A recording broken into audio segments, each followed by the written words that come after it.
Welcome back to the 5% podcast. My name is Amir. I'm the founder and host. On today's episode, we're going to talk about gym routine. So, to get started, I'm going to walk you through a little story of, my first experiences at the gym. So, when I first started the gym, this was several years back. And, you know, I really didn't know what I was doing. I really didn't know what to do. I didn't know the techniques. I didn't know how to use the equipment, and I was extremely inconsistent. And after several months went by, I got really frustrated due to, the lack of no results. And at that time, I was really young. I was, really shy. I was way too shy to ask anyone for help or advice or anything like that. So it took this one moment that I remember crisp and clear to this day that I was actually on the bench press and I was on my last rep and I could barely make it up. And finally, I just failed on the rep. And it just so happened I didn't have a spotter. And so I was just stuck there and there's no one around me. And so I was in my mind, I was like, this is not happening. There's no way this is happening. And so basically, I had to yell for someone to help me. And finally, someone came over. They helped me rack the weight. And from that moment in time, you know, my biggest takeaway was, don't be shy to ask somebody for help. Don't be shy to, ask for a pointer here and there. Don't be shy for, to ask about, technique or, even for a spotter. The gym should be a fun place for everyone, you know? So that's basically a snippet of my gym story. Without further ado, I'm going to go ahead and introduce our guests for today. We have Bradley and we have Faisal. So, Bradley, we're going to start with you. Why don't you tell us a little bit about yourself and take it away? Huh. Yeah. Uh, Bradley, Brad Draper. Um, I guess I haven't done a formal introduction of myself in a minute. I'm 30 years old. I started lifting in high school when I joined the wrestling team my sophomore year of high school. So that was somewhere around, I think, like 15 years ago. So I think I'm pretty much at the point where I've been weight training for half of my life. And maybe half of it was out of like obligation, doing it for sports, doing it for my ego, things of that nature. And the second half of my uh, experience with lifting is actually kind of knowing what I'm doing more and having more of a passion and a love for weightlifting um, that I didn't have at the start. And yeah, I guess outside of that, I'm a software engineer and uh, yeah, that's pretty much my description. Prior military, transition to software engineer, and yeah, loving what I do, working from home, software engineering, and lifting takes up 85% of my life. Sweet, I sweet. can quickly introduce myself. So, Yeah, go hi for it. everyone. My name is Faisal. So I can just kind of get into what I do outside of the gym first, and then dive into that part. But I am a recent college graduate, so I recently graduated with a finance background major at the UC Denver, and now I'm actually working for a tech firm as a financial analyst.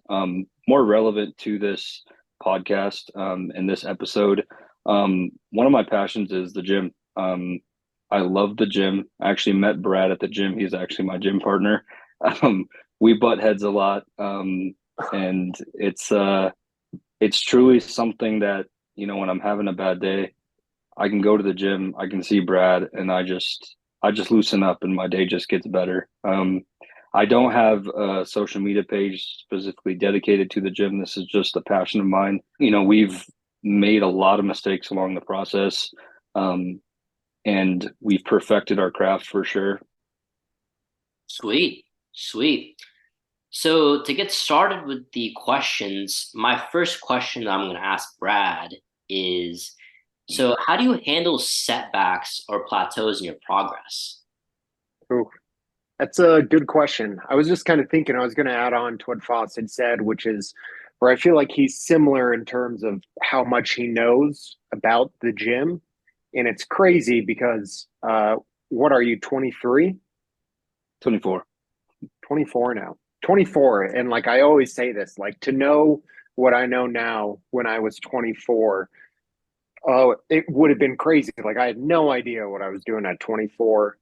It's interesting. I've really shifted my mentality. I don't feel like an outsider at the gym. I don't necessarily ego lift anymore. Definitely when I was younger, I used to bench press and I used to feel cool bench pressing a few 100 pounds and having people look, and I would like get some sort of ego validation and feel cool and feel strong and like feel validated with my presence at the gym and feel like I belong at the gym as a result of that. And I don't necessarily feel that anymore. I don't feel like an outsider. I feel like I am comfortable with who I am, where I am. I don't do the gym for anyone else aside from myself. And I don't feel like an outsider. And as a result, I don't necessarily feel like I have to put it on display. I don't necessarily have to wear tank tops. I can wear long sleeves. I don't have to do some sort of huge bench for low reps. I can do like a lighter bench now for more reps and just focus on hypertrophy. I guess it's mostly just been a mentality change, to minimize the ego a little bit, be happy with the results that I do see, and not be so focused on, um, those typical lifts that everyone brags about, and just kind of transition kind of to a different, I guess, part of that lifting lifestyle away from powerlifting and more into hypertrophy and sustainability. Just That was a a just a long-winded answer. Yeah, like sorry. you have to realize that there's always going to be setbacks in life. Like just gym aside, like life isn't perfect. Like there's going to be something, and this is always the example that I like to use. Like I'm in the finance world, so this is more applicable to me maybe, but like just think about it like a stock, right? You're not going to have linear progression. There's always going to be ups and downs, and there's going to be dips, and there's going to be, you're gonna notice that. But you got to kind of like take a step back and look at the bigger picture. Like, are you still seeing progression? And I think that's a big thing too. Is like yesterday, me and Brad were working out, and he was like, he hit like 235 on like this really tough machine. It resists you, and you got to be really strong to push it out. I couldn't do that kind of weight.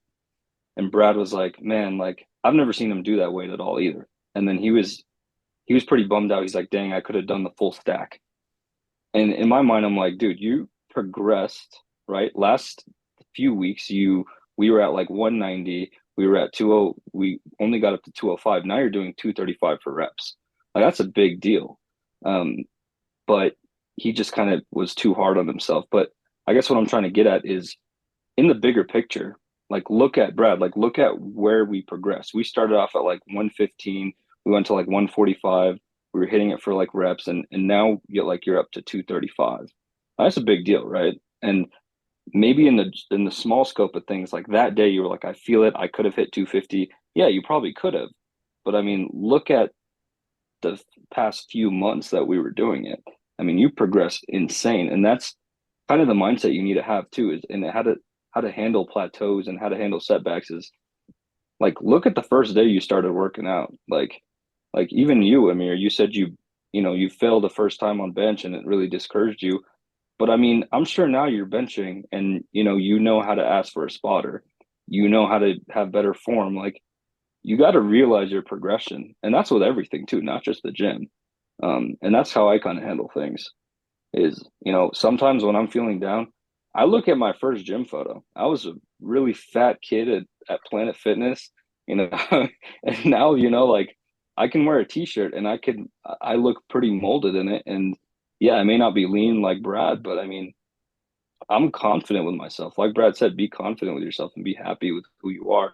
And we all go to the gym to better ourselves. So you should never feel that bad about how you look or that sort of thing. Like when I see someone truly just working on themselves at the gym, I it motivates me. and it's nobody's there to like to look down on you or anything like that. We're all just there to better ourselves. And that's why I love the gym. It's like such a positive environment.